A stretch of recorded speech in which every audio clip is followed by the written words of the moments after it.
So, I want you to just think about the last time you ran your hand over a granite surface. Which is probably more recently than people realize. Oh, for sure.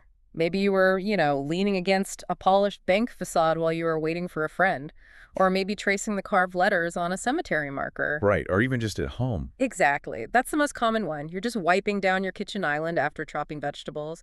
You spray the cleaner, you wipe the sponge across that smooth, speckled surface, and, you don't give it a second thought. Yeah, it's just a countertop to most of us. Yeah. It becomes this entirely mundane thing. Right. We treat it like this standardized architectural finish, like it's just a background element of domestic life. Completely divorced from its actual origin. But the reality of what you were actually touching is just staggering. When your hand meets that cold, polished stone, you're making direct physical contact with a billion-year-old subterranean event. It's wild to think about it that way. It is.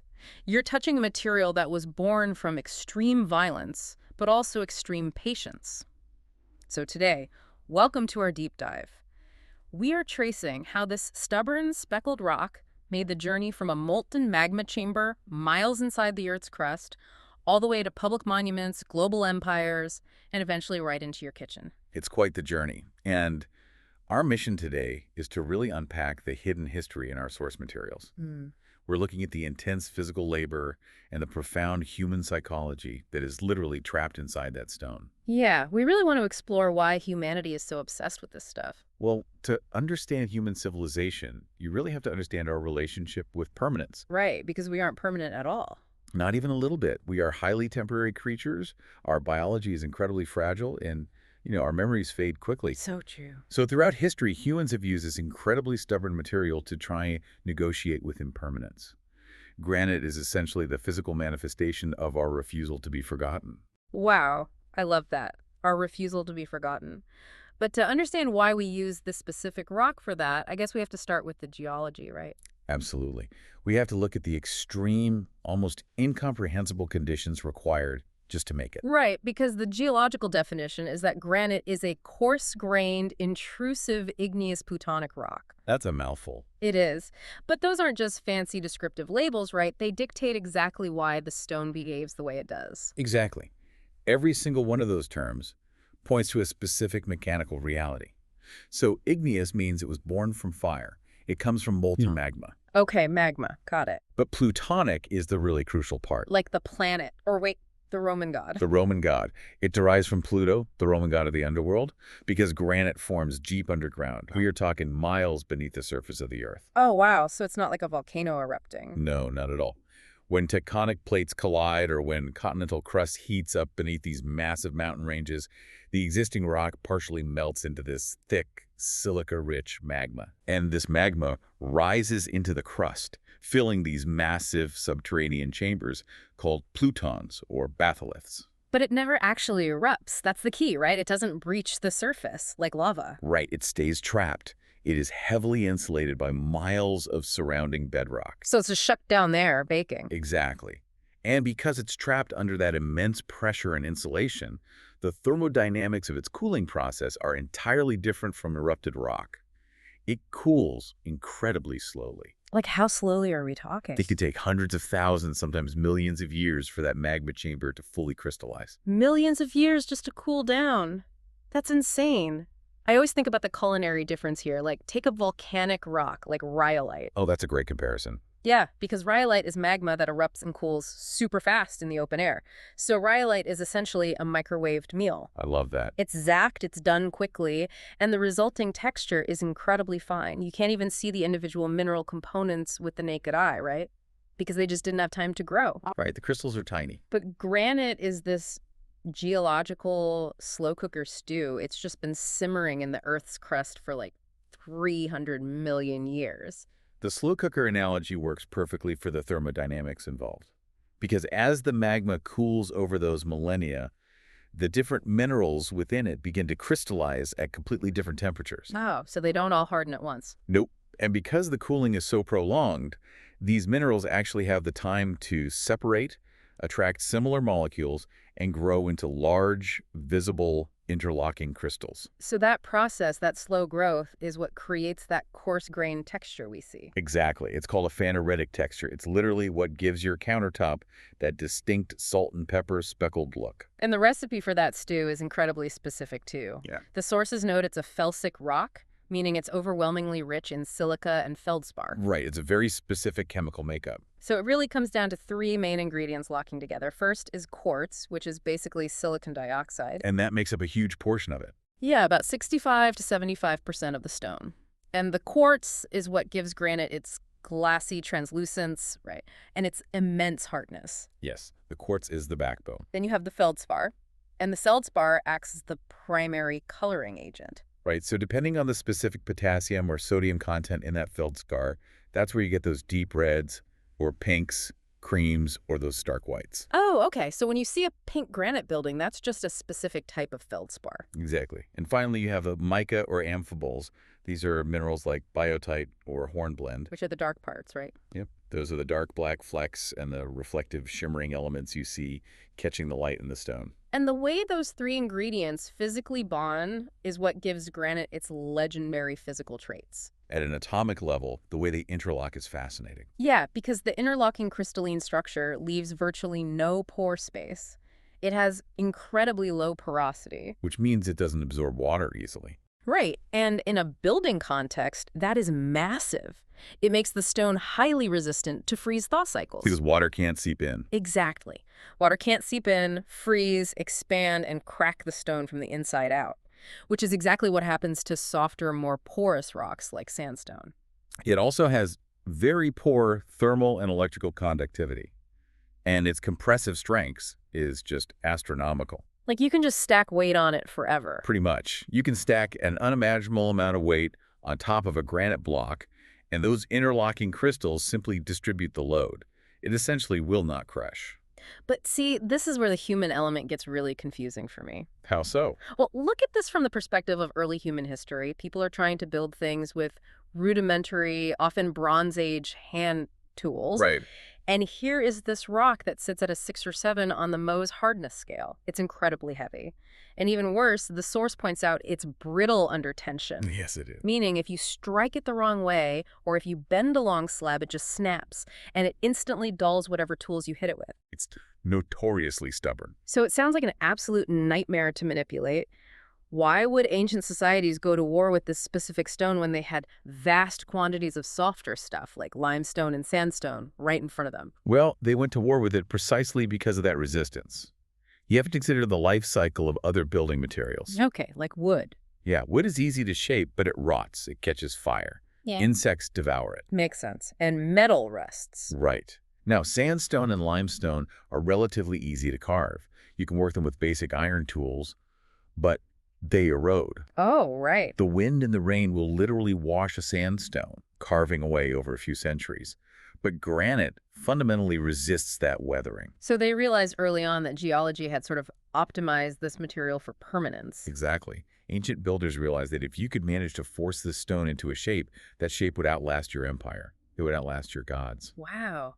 Which brings us to the actual mechanics of forcing that shape. Because getting this material out of the earth intact is a monumental undertaking. It's not mining in the traditional sense at all. Right, you aren't just blasting a mountain to rubble to melt down for ore. You are dealing with what they call dimension stone. It's essentially architectural surgery. That's a great way to put it. Dimension stone extraction requires absolute structural integrity. Because if you crack it, it's ruined. Exactly. If Yeah. you create even a microfracture inside the block while trying to pry it from the bedrock, you've ruined it. You turn a priceless architectural monolith into worthless gravel. So the process historically has been this brutal negotiation between the structural limitations of the stone and the sheer physical endurance of the human body. And we really see that when we look at how the ancient Egyptians managed this. Yeah, let's talk about that because the mechanics are mind-blowing. At the quarries in Aswan, they were extracting these massive monolithic blocks of red granite for obelisks and statues. And they didn't have steel chisels or explosives. No, they used pounding stones made of dolerite. Right. And dolerite is one of the few igneous rocks that is actually harder and, crucially, less brittle than granite. So they weren't carving it, really. No, the extraction wasn't some delicate artistic carving process. It was a process of rhythmic, exhausting pulverization. That sounds awful. It was. Workers would crouch in these narrow trenches, holding these heavy, round dolerite balls, which weighed up to 12 pounds each. Oh my gosh. And they would repeatedly bash the bedrock. You aren't cutting the stone, you are slowly bruising it. Just bashing it over and over. Exactly. Every strike crushes just a tiny layer of quartz and feldspar crystals into dust. Millimeter by millimeter. Hour after hour, slowly carving a trench around the perimeter of a massive block. The sensory experience of that has to be unimaginable. I mean, hundreds of workers in a hot Egyptian quarry, the deafening sound of stone bashing against stone all day. And the air would just be thick with silica dust. Yeah, and you can actually see the remnants of this exact process at the unfinished obelisk in Aswan. It's a fascinating sight. It really is. It's this colossal slab of granite, over 1,000 tons, and it's still attached to the bedrock. Because they found a flaw, right? Yeah, a massive crack was discovered late in the process, so they just abandoned it. It just sits there today as a perfect snapshot of the sheer, agonizing scale of human effort that was required. And while the tools obviously evolved over the centuries, that core conflict with the mountain remained exactly the same. Like moving into the medieval period. Right. In the medieval and early modern periods, quarrymen relied on the plug-and-feather method. Okay, this is where you see a shift from blunt force pulverization to a deep understanding of the stone's internal mechanics, right? Exactly. They started working with the stone instead of just fighting it. But how does the plug and feather actually work? I mean, I've seen pictures of the metal wedges, but how does tapping a few small wedges split a boulder that weighs 50 tons? It exploits the microscopic alignments within the stone itself. So even though granite is an interlocking mass of crystals, it usually has what quarrymen call a rift and a grain. Sort of like wood. Think of it exactly like the grain in wood, but far more subtle. It's the direction where the atomic bonds between the crystals are slightly weaker. Oh, interesting. Why are they weaker there? It's often due to tectonic pressures that were applied when the rock was originally forming miles underground. Okay, so the stone has a natural weak point. Right. And a master quarryman can literally read the stone and find that rift. How do they split it once they find it? They hand drill a perfectly straight line of shallow holes along that rift. Then they insert the feathers into each hole. What are the feathers exactly? They're just two pieces of half-round metal. And then they place a metal wedge, which is the plug, right between those two feathers. So the feathers just protect the edge of the hole while the wedge is driven down into the rock. Exactly. It prevents the wedge from just crushing the top of the hole. Then the quarryman walks down the line, hitting each wedge with a sledgehammer in sequence. Tap, tap, tap. They aren't trying to smash it then. Not at all. They aren't trying to smash the rock. They're trying to build up a unified, perfectly distributed line of mechanical stress. Whoa. The tension builds and builds inside the stone until it finally overcomes the tensile strength of those crystalline bonds. And suddenly, with a sharp crack, the entire 50-ton block just splits perfectly along that invisible plane. That is just a profound manipulation of physics. It really is. It's brilliant. And it sounds almost elegant compared to the dolerite pounders in Egypt. Very true. But then, the Industrial Revolution hits, and all that quiet elegance is replaced by sheer industrial power. Oh, completely. Everything changes. We start seeing steam drills, black powder, and eventually dynamite. They're building derricks and rail spurs right into the quarry pits. Which finally allowed for the extraction of truly massive volumes of stone. And today, the extraction relies on technology that seems almost like science fiction compared to the plug and feather. Oh, modern quarries are incredible. The primary tool today is the diamond wire saw. A diamond wire saw? How big is that? Imagine a massive loop of steel cable, and it's embedded with synthetic industrial diamonds. Oh. They drill intersecting holes straight through the mountain, thread this cable through, and connect it to a massive motorized pulley. So it's basically a giant bandsaw. Exactly. The cable runs continuously at high speeds, acting like a giant bandsaw, slicing directly through solid rock. That's wild. It operates via abrasion, really. The microscopic diamonds are just slowly grinding through the quartz. And that's just at the quarry. What about when they get it to the fabrication shops? In the shops, it's even more high-tech. They use massive hydraulic splitters, computer numerical control, or CNC routers. Right, the computer-guided stuff. And water jet cutters.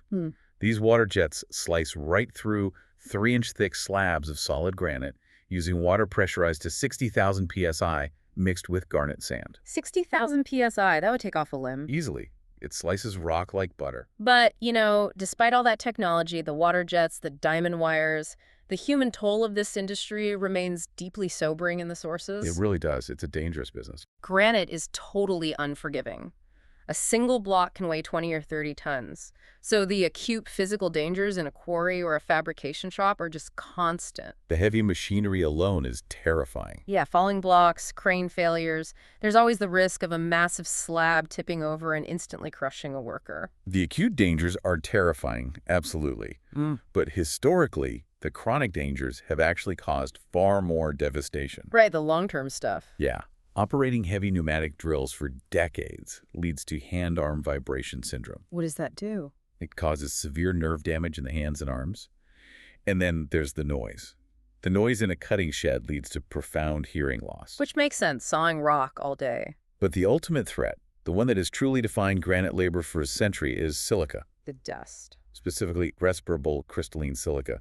When you cut, grind, or polish granite dry, you are literally shattering that quartz. Oh, right, because quartz is silica. Exactly. And shattering it releases microscopic, jagged particles of silicon dioxide directly into the air. So it's floating all around the workers. Yes.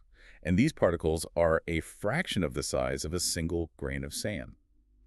When a worker inhales them, they easily bypass the body's normal respiratory defenses and lodge deep in the alveolar sacs of the lungs. And the body can't break them down, right? I mean, it's literally inhaling powdered glass. It's a very accurate and horrifying way to describe it. Powdered glass. So what happens inside the lung? The immune system freaks out.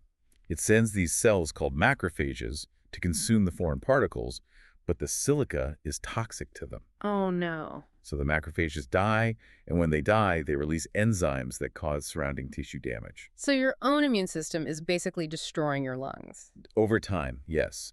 The lungs develop thick, fibrous scar tissue just trying to encapsulate the silica. And this condition is called silicosis. And there's no cure for that, right? No, it is an irreversible, progressive, and eventually fatal suffocation. It is directly linked to lung cancer, COPD, and severe autoimmune disorders. That is incredibly grim. Now, in modern, highly regulated fabrication shops, the industry standard is wet cutting. Okay, so they use water to keep the dust down. Right. They constantly flood the diamond blades with water to capture the dust as a slurry before it ever goes airborne. That, alongside powerful industrial ventilation and strict respirator requirements, makes it safer. But the danger is always lurking if protocols slip. This whole thing sets up such a profound moral equation for me. I mean, we extract the stone to build soaring, beautiful monuments. We build them to honor ideals, to honor heroes. Yet the very process of building those monuments has historically destroyed the lungs and the bodies of the workers shaping them. It is the central paradox of granite labor.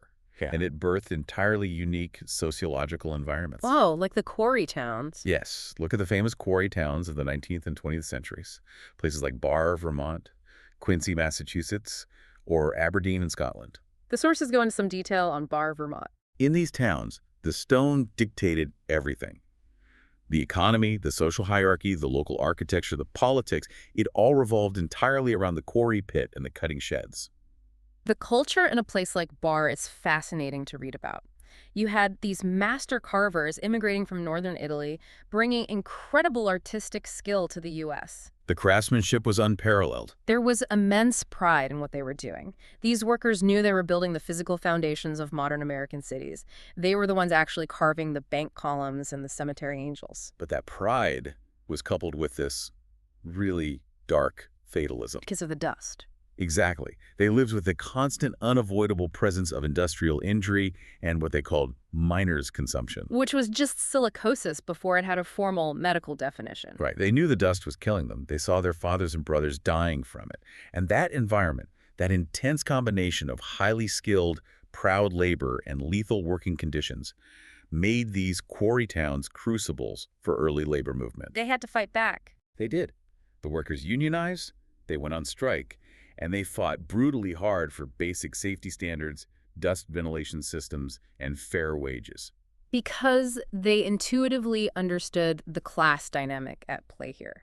The wealthy patrons, the federal governments, the grieving elite, they were the ones purchasing They permanence. bought the monument. Exactly, they bought the monument.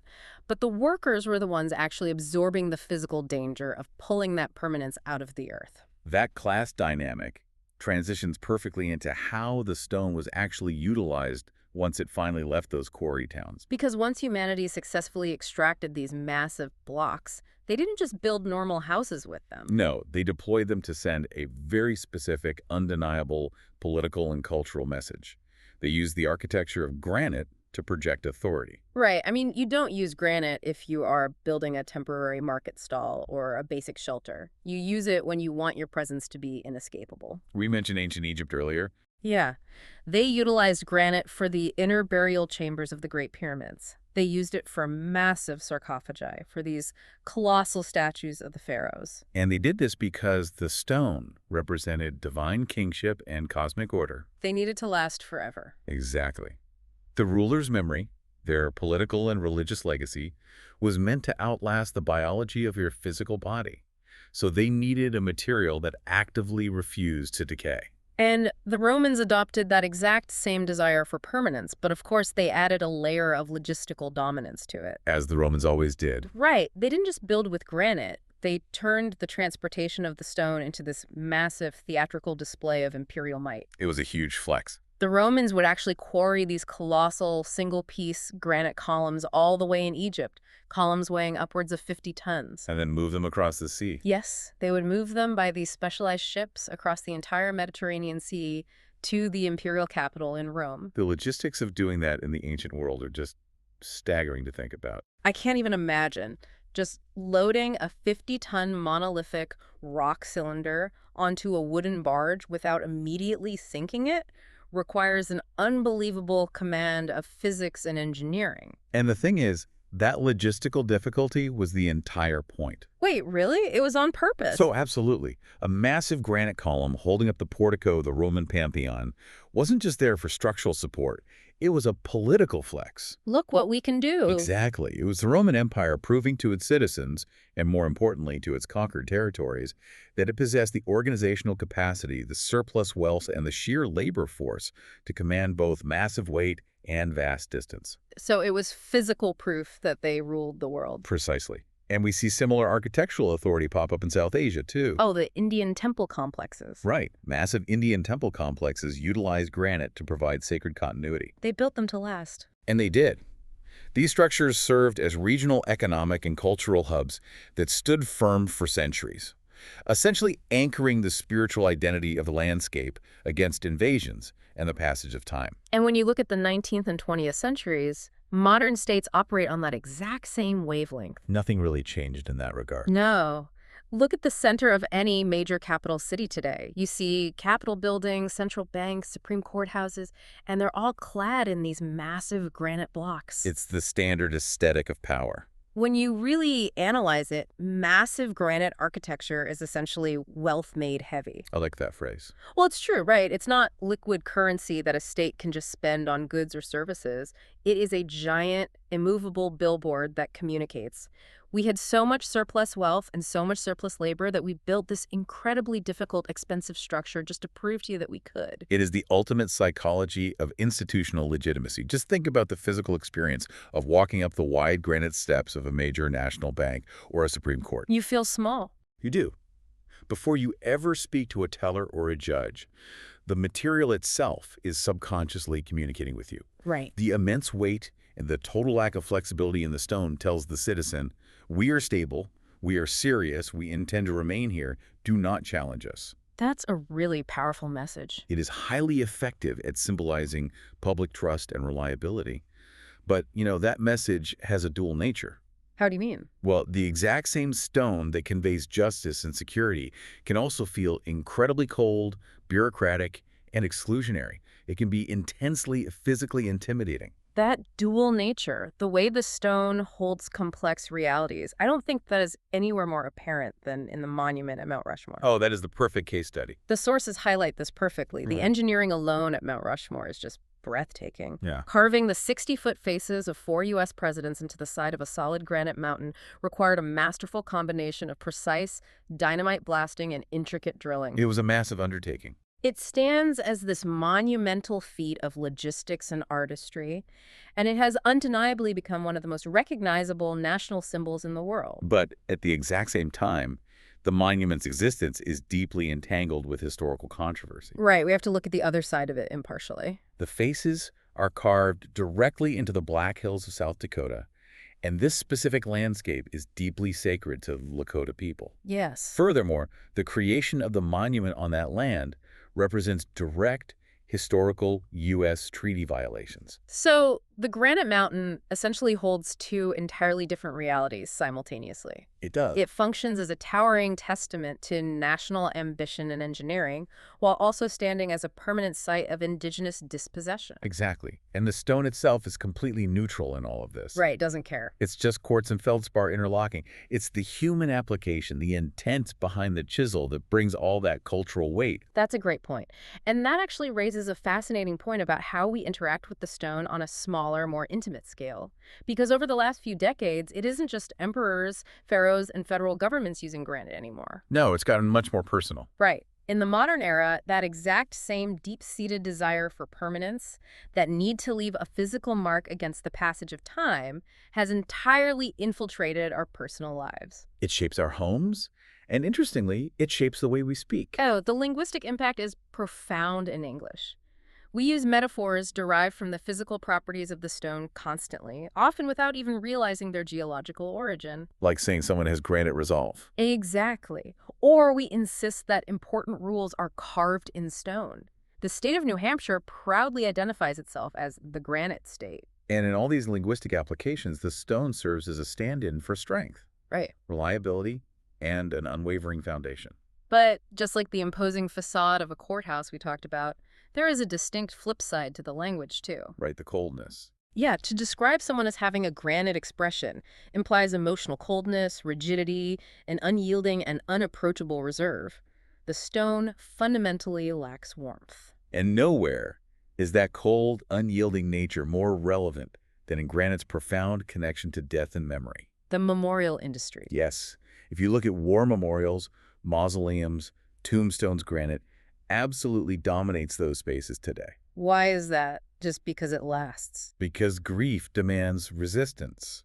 When we lose someone we love, we are violently confronted with how fragile our biology actually is. We realize we're temporary. Exactly. So we desperately want a physical marker that forcefully says, this person existed, do not forget them. It is the physical manifestation of refusing to let go. Beautifully said. I mean, the living are essentially quarrying a piece of a billion-year-old mountain to try and communicate with a future generation about someone who is already gone. And granite obviously cannot defeat human mortality. The Yeah. person is gone. But psychologically, the immense durability of the stone feels like it slows down the forgetting process.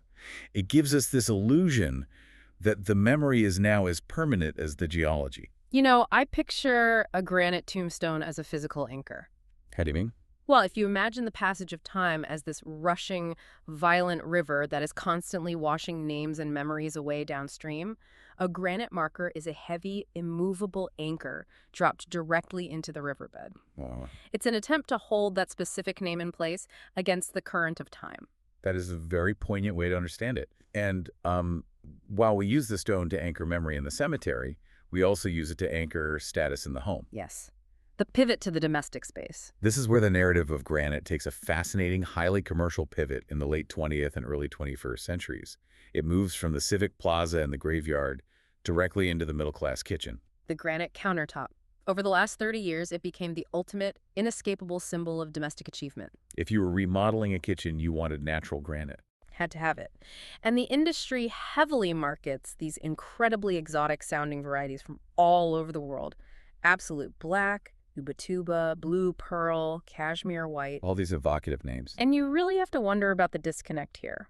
When a homeowner stands in a showroom and picks out a slab of cashmere white for their kitchen island, are they actually contemplating the immense geological time? Probably not. Right.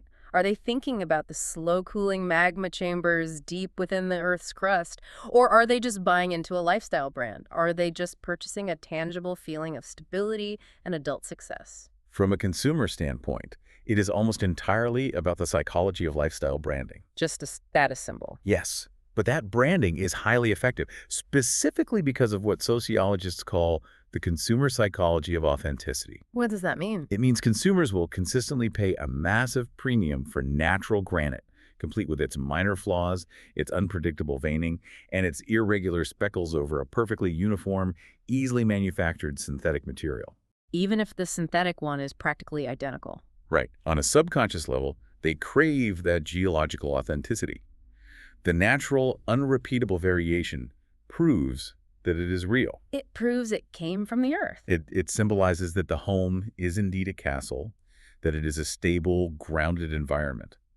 But the disconnect you mentioned is total. The homeowner doesn't see the quarry. The home absorbs the mountain, and then it entirely forgets the mountain. It's wild to think about. The consumer interacts with a polished surface and a prestige label. They do not see the roaring quarry pit, the massive diamond saws, or the extreme physical labor that brought it to their kitchen. Which brings us to the invisible reality behind that polished surface. Because while the homeowner might forget the mountain, the modern global supply chain certainly does not. The supply chain is massive. Moving millions of tons of heavy rock around the planet every year is a highly technical and often ethically complex business. The sheer economics are staggering. Yeah, look at the USGS estimates for the United States alone. In a single year, you have millions of tons of dimension stone being sold or used. Valued in the hundreds of millions of dollars. Exactly, involving hundreds of active quarries and fabrication companies just domestically. And the domestic market is just a fraction of the story. The global supply chain operates on a scale that makes the material almost anonymous. Can we trace that? Like, what is the actual journey of that exotic countertop slab we just talked about? Sure. So a massive raw block, perhaps weighing 20 tons, might be blasted and wire sawn out of a quarry wall in Brazil or perhaps India. Okay, so it starts in South America or Asia. Right. That raw block is hoisted by massive cranes onto a specialized flatbed truck, driven hundreds of miles to a commercial port, and loaded onto a massive ocean-going container ship. Just a giant rough block of rock on a ship. Exactly. It might then be exported to a processing hub in China or Italy. Where the heavy industrial processing takes place. Yes. In those international processing centers, giant multi-blade gang saws slowly slice that 20-ton block into dozens of thin, flat slabs. Like slicing a loaf of bread. Basically. The slabs are then treated with resins to fill any microfissures, polished using progressively finer synthetic diamond abrasives until they achieve a glass-like finish, and then carefully packed into another shipping container. So it goes back on the water. That container crosses the ocean again, arrives at a port in the US or Europe, gets trucked to a regional wholesale distributor, and is eventually purchased by a local fabricator. And then the local guy takes over. Right. That fabricator uses a CNC water jet to perfectly cut out the hole for your kitchen sink based on a laser template of your cabinets. Wow. And only after that entire global journey does an installation crew actually carry it through your front door. The carbon footprint of that has to be huge. Oh, the diesel fuel burned, and the sheer logistical coordination required to move thousands of pounds of rock across multiple oceans is staggering. And it isn't just the architectural and domestic markets driving this massive machine either. The modern technology sector relies heavily on this ancient stone as well, which I found super surprising in the source material. It's a really hidden use case, but critical. Yeah, granite is a critical component in precision manufacturing. Because of its interlocking crystalline structure, it actually resists thermal expansion. Meaning it doesn't warp. Right, it doesn't shrink or expand significantly when the ambient temperature changes in a factory. It also naturally dampens microscopic vibrations. Which is perfect for sensitive equipment. Exactly. Because of this, huge, perfectly machined slabs of black granite are used as the foundational bases for coordinate measuring machines. And photolithography equipment. Yes, the highly sensitive photolithography equipment used in semiconductor manufacturing. The microchips running our most advanced artificial intelligence models, our smartphones, and our satellites are literally manufactured on top of billion-year-old rock. It's an incredible juxtaposition. It really is. The fastest, most cutting-edge technology humanity has ever produced requires the absolute oldest, slowest forming material on the planet, just to function. But this massive global appetite creates some severe environmental and ethical pressures. It's not without consequence. We already mentioned the massive carbon emissions inherent in shipping heavy mass globally, but there is also the profound landscape scarring. Open pit quarries are not pretty. No, they permanently alter mountainsides, destroy local habitats, and can severely disrupt local groundwater tables. And the fabrication process itself is highly resource intensive. Right. It requires immense amounts of fresh water to cool the high-speed diamond blades and suppress the lethal silica dust we talked about. Which creates a new problem. The slurry. It creates a highly alkaline slurry waste that has to be carefully captured and managed. Because if it runs off into local streams, it can literally choke aquatic ecosystems. And ethically, the globalized nature of the industry often obscures labor conditions too. Yeah, in poorly regulated international sectors, there are persistent concerns regarding informal labor, exploitative subcontracting chains, and the use of bonded or child labor in smaller, unregulated quarries. The pristine, polished luxury presented in the showroom often hides a deeply complex and harsh reality. I can hear a logical question forming for anyone listening to this right now. What's that? Well, we know that engineered quartz and modern porcelain slabs are becoming incredibly popular in home design. Very popular, yeah. And they can be manufactured to look almost exactly like natural granite. Plus, they are often more uniform, and they don't require the chemical sealing that natural porous stone does. They're very convenient. So if quarrying and shipping natural granite across the ocean is literally chewing up mountainsides, pumping massive amounts of carbon into the atmosphere, and potentially using exploitative labor, shouldn't humanity just stop using it? That's a fair question. Shouldn't we just pivot entirely to localized synthetic manufacturing and leave the mountains alone? Well, that leads us straight into the ultimate sustainability paradox of granite. A paradox. Yes. On the front end, yes, the extraction, the heavy processing, and the global transportation of natural stone are highly energy-intensive and environmentally destructive. Undeniably. However, you have to look at the full life cycle of the material. Once a granite facade is installed on a commercial building, or a public plaza is paved with granite blocks, that material can easily last for 3 or 4 centuries without needing to be replaced. Because it doesn't weather. Exactly. Synthetic materials, laminates, exterior cladding, and even heavily reinforced concrete degrade much faster under UV light, rain, and mechanical wear. Concrete doesn't last centuries. Not modern rebar concrete, no, it spalls and cracks. So, if you have to manufacture, transport, and replace a synthetic building exterior every 40 or 50 years, the long-term life cycle cost of the sustainable synthetic might actually far exceed the initial one-time environmental cost of the natural granite. Oh, wow. I hadn't thought about that. So replacing it 5 times is worse than just using granite once. Exactly. And on a purely psychological level, humanity is simply not going to stop using it. Because of the authenticity thing. Yes. Because, as we discussed with the domestic countertops, humans fundamentally crave the realness of deep time. In an increasingly artificial, synthetic, and disposable world, people deeply want to interact with a material that predates human history. The demand isn't just structural, it is deeply emotional. And, that really brings us to the core synthesis of our journey today. Let's just trace the grand narrative we've been following. It's a massive scope. It is. We started miles underground, hundreds of millions of years ago, with silica-rich magma slowly, patiently cooling into interlocking crystals within the crushing dark of the Earth's crust. Then we followed that stone as humanity clawed it out of the ground. Right, attacking it with dolerite pounders, steel wedges, dynamite, and diamond-laced wires. We watched it become the towering pillars of empires, the imposing facades of our banks and courts, the heavy anchors of our grief in the cemetery, and the polished centerpieces of our daily domestic lives. Granite, fundamentally, is the Earth saying, I was here long before you. And humanity, by bleeding, laboring, and obsessively carving that stone, is answering, help us remember that we were here too. It is an ongoing, brutal, and beautiful negotiation between fragile, temporary human bodies and the enduring, silent reality of deep geological time.